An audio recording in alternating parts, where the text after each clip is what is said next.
Hey everyone, fascinating conversation today as we talk about why your marketing and sales outreach suck and how AI driven conversations can really be a game changer with Drips. AC, how are you?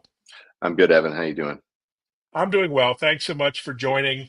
That's one of your taglines is your outreach sucks, pretty controversial and bold statement. Before that, maybe introduce yourself and Drips. What's the big idea these days? Yeah, myself, Aaron Christopher Evans. A lot of people call me AC. I'm a father. I'm a startup founder. Drips, my business now. I've been in it for about 11 years. Started in Mm, 2014. Really kind of pioneered the whole idea of conversational outreach. So, texting members and consumers essentially. What we're doing today is we're working with the biggest companies in the world to reach out to their members, to reach out to their prospects, all the big I shouldn't say all, a lot of the big healthcare payer, health insurance companies and the majority of the PNC insurance companies as well are working with Drips for their outreach efforts. fantastic. And why do you think traditional outreach is broken? I think many of us have our own personal experiences, but what's the big picture? Yeah,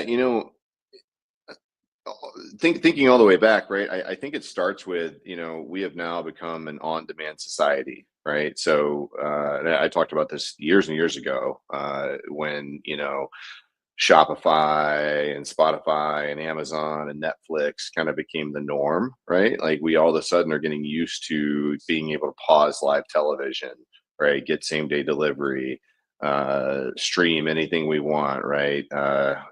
Have unlimited, content at our fingertips. So long story short, no one is bored anymore, right? Back when we were bored, right? Back when you and I were growing up, the phone ringing was an exciting moment, right? It's like, oh my God, who is calling me, right? Because what were When you we got an doing? email, we got an email, it was like a big deal. Everyone opened their email back in the day.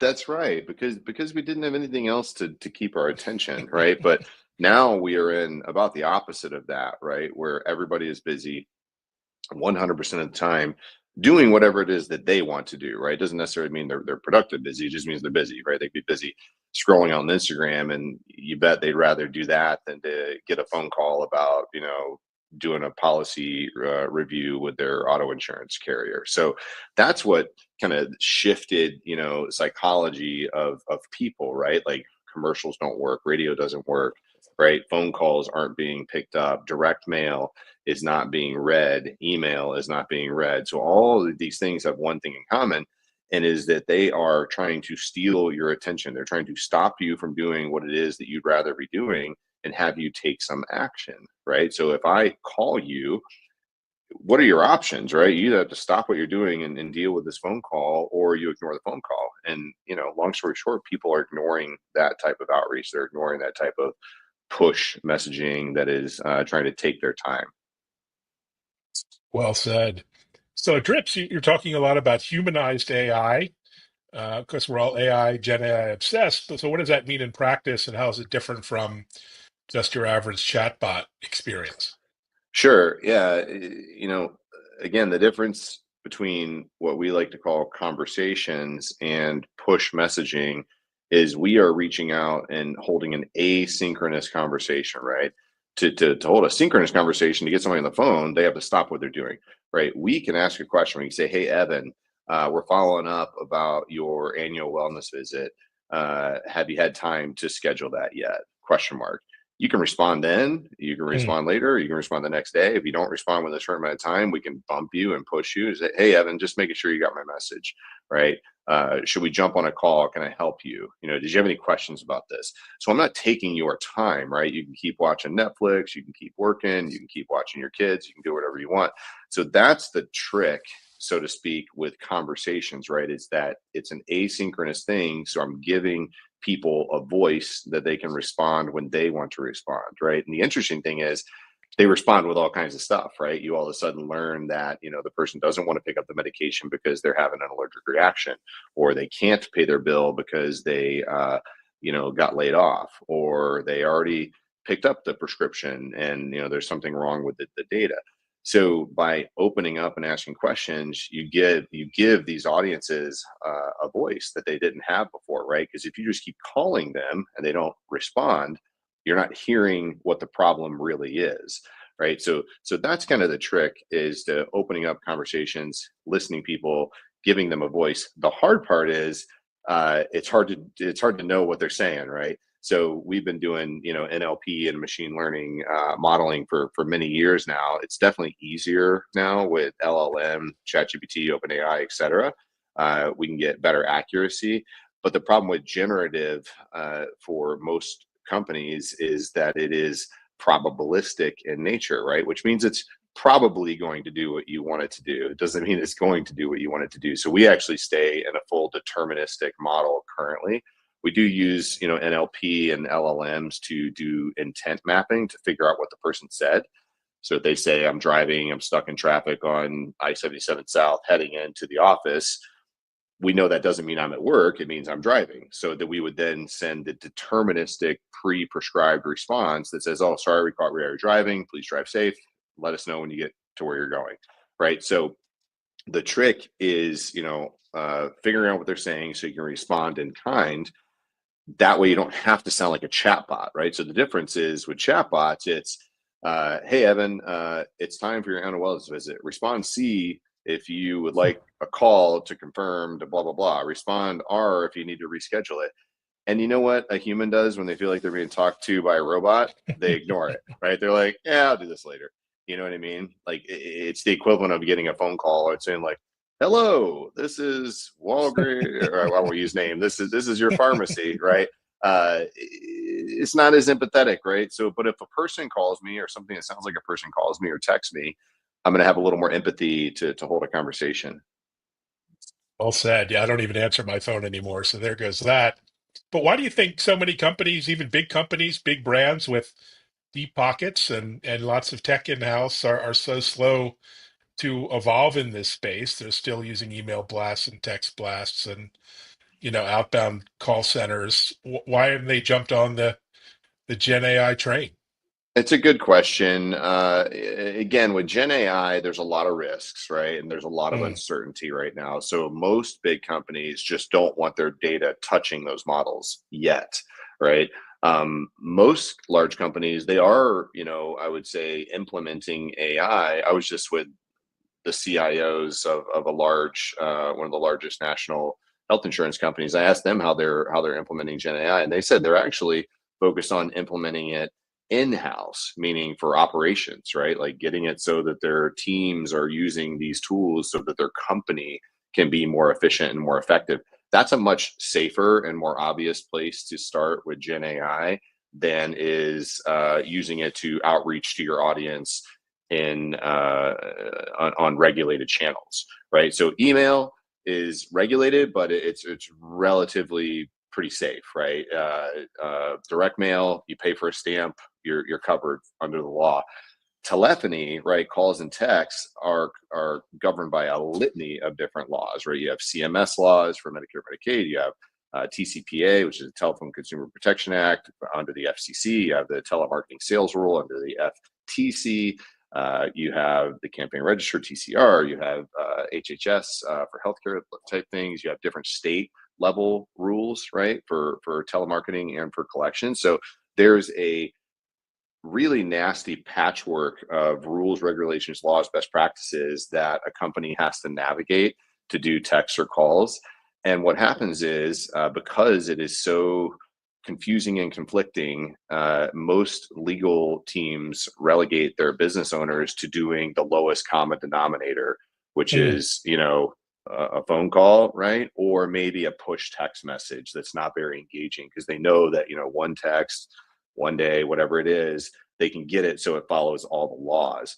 Holding a long tail conversation and doing text and calling and responding to people, it's just hard to do while following all the rules and regulations. And I'll give you a practical example. So bill pay reminders, right? Like to do a bill pay reminder saying that a bill is coming up, you're allowed to mention the amount of the bill, right? Because it's not a collection yet. It's just a bill that's coming up.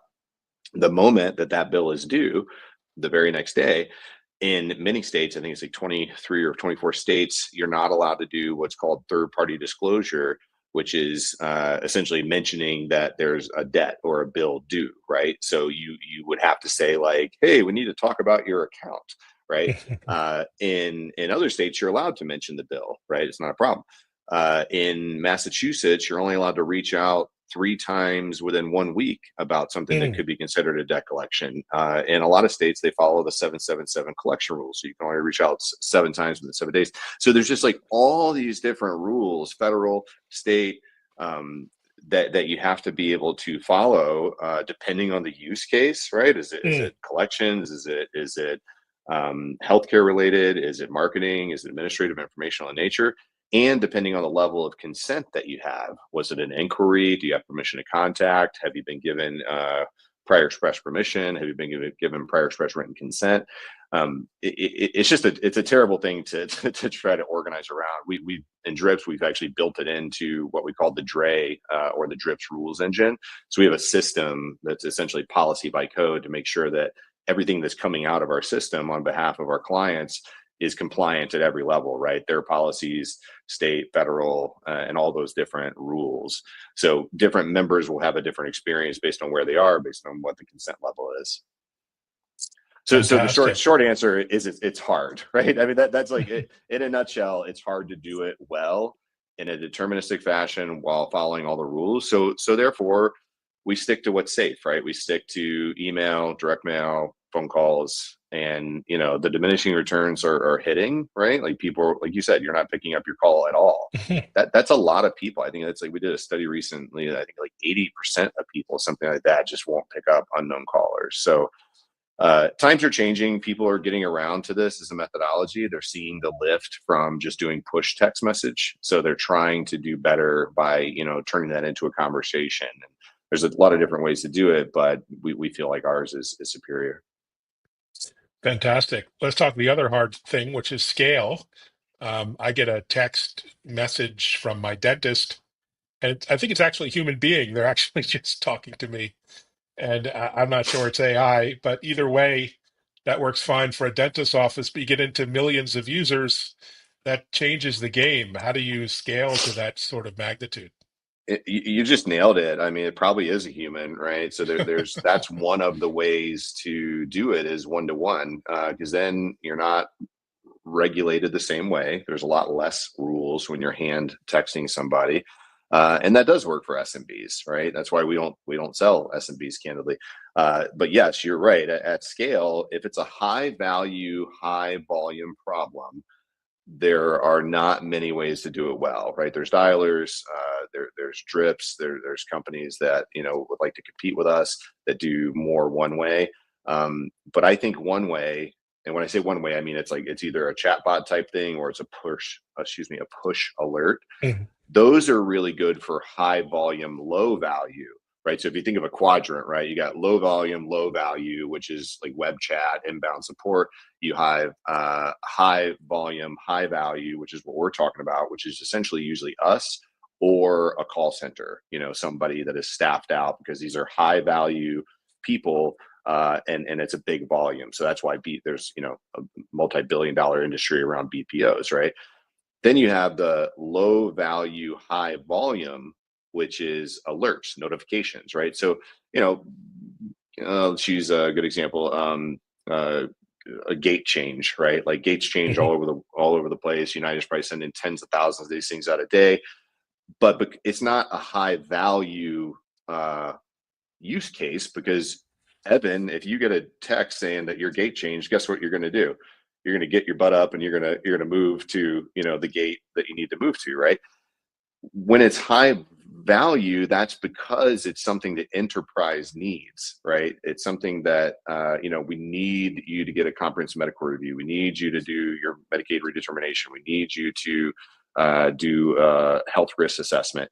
These are things that members or prospects wouldn't do or wouldn't do otherwise or wouldn't do as quickly as the enterprise would like them to had it not been for the call center reaching out, had it not been for drips reaching out, right?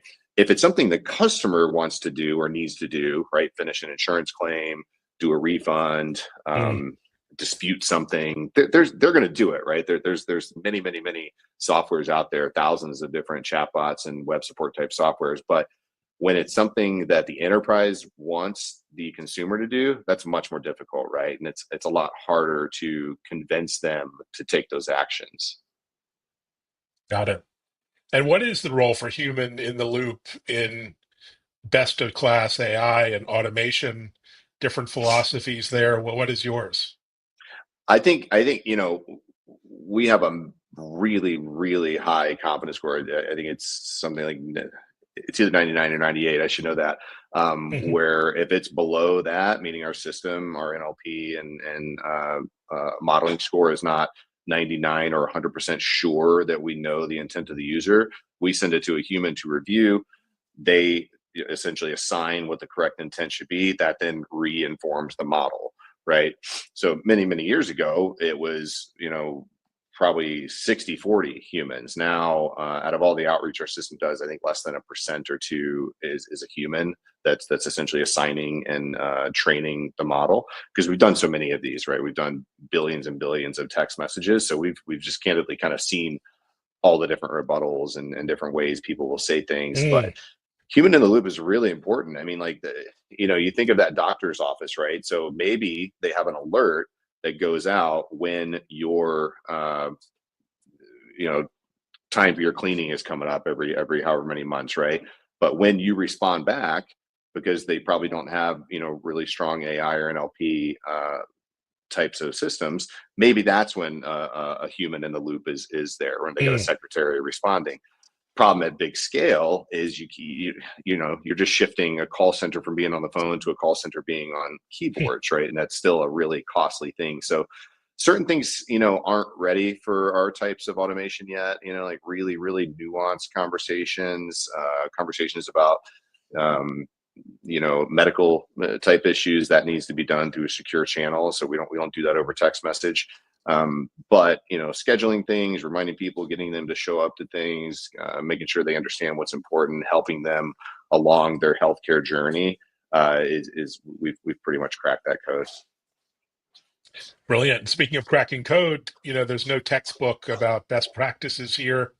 What advice do you give a CMO, maybe a CIO who's knows their outreach sucks but doesn't know how to get started? What is a way to get started for Yeah, wherever they are in the journey? that's a great question. My favorite way to get started, like a lot of companies are doing great with calls already, right? A lot of companies are doing some texting, right? So I like to tell people to try to marry those two things. Um, so they use texting generally for alerts, right? Like, hey, we need you to do a thing. They treat it as a direct response, which again I think is not a good use of the channel. I think you need to hold conversations to asynchronously take somebody down a journey for days or weeks. But if you don't have that type of technology, you don't have a tool like Drips at your disposal, then why not marry the awareness that a text brings with the efficiencies and scale that a call center brings? And the way you do that is by priming. So you send a text message first, right? Hey, Evan, this is your healthcare provider. We're going to be calling you here in a minute to talk about scheduling your annual wellness visit. This is important for XYZ, right? That alone, that one text message alone, I would almost guarantee could, increase your pickup rate or Mm. your contact rate by 20, 30, sometimes even 50%, right? Because at least now the person is aware, and you can play with that, right? You can say, hey, we're going to try to call you in 15 minutes, right? Or 10 minutes. So now the person gets to maybe stop doing what they're doing, you know, put the kid away, take a walk from the office, whatever it may be, and take your phone call, right? Where before, if it was just a phone call, they're not picking it up, right? So that's an easy way to get started, But there are partners and platforms out there that specialize in this, that are single focus, best in breed, like Drips. Um, I think the best way to get started is look at what others are doing. Look at the case Mm. studies and test these types of technologies. Like I said, Gen AI isn't there where big companies are, ready to uh, trust it. Essentially. Mm. But there are deterministic ways. Even if you start with a chatbot type technology, that's better than nothing. right? It's better than phone Right. calls, in my opinion. But if you can find a conversational outreach partner like Drips or test out that type of thing, I think that's a great place to start. Brilliant. And for your more advanced practitioners, customers of yours, they must be seeing some pretty incredible ROI in terms of revenue, attrition, retention.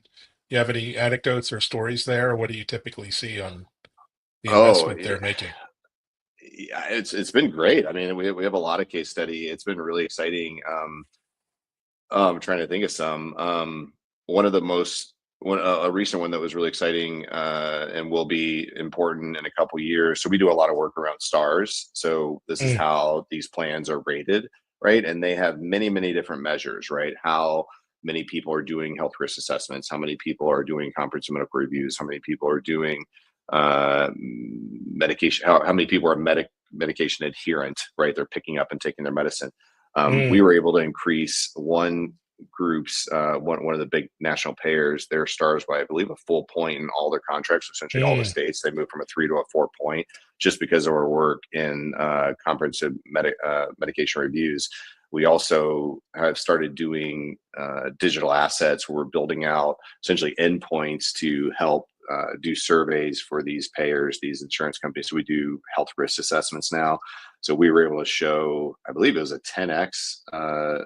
response on health risk assessment. So instead of getting a few percent, they're getting, upwards of 30% of people. And these are hard to reach audiences. These are the people that don't pick up the phone, don't do the direct mail, don't get the email.